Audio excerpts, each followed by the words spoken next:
அனைவருக்கும் வணக்கம். இந்திய தேசிய காங்கிரஸ் மாநாடுகள் பற்றிய ஒரு சிறு பார்வை. ஐஎன்சி உடைய முதல் பெண் தலைவர் அன்னி பெசன்ட் கல்கத்தாவில் 1917 நடைபெற்ற மாநாட்டுக்கு தலைமையேற்றார்.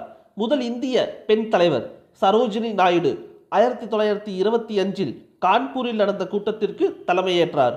காந்தியடிகள் தலைமையேற்ற ஒரே மாநாடு பெல்காம் 1924. ஐஎன்சி உடைய முதல் முஸ்லிம் தலைவர் பத்ருதீன் தியாப்ஜி சென்னையில் 1887 நடைபெற்ற கூட்டத்திற்கு தலைமையேற்றார்.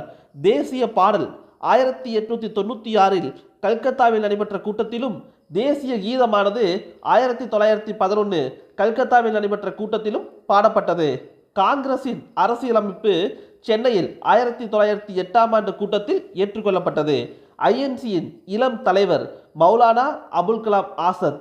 காங்கிரசின் முதல் கூட்டத்தின் முதல் தீர்மானம் தமிழரான சுப்பிரமணிய ஐயரால் கொண்டுவரப்பட்டது.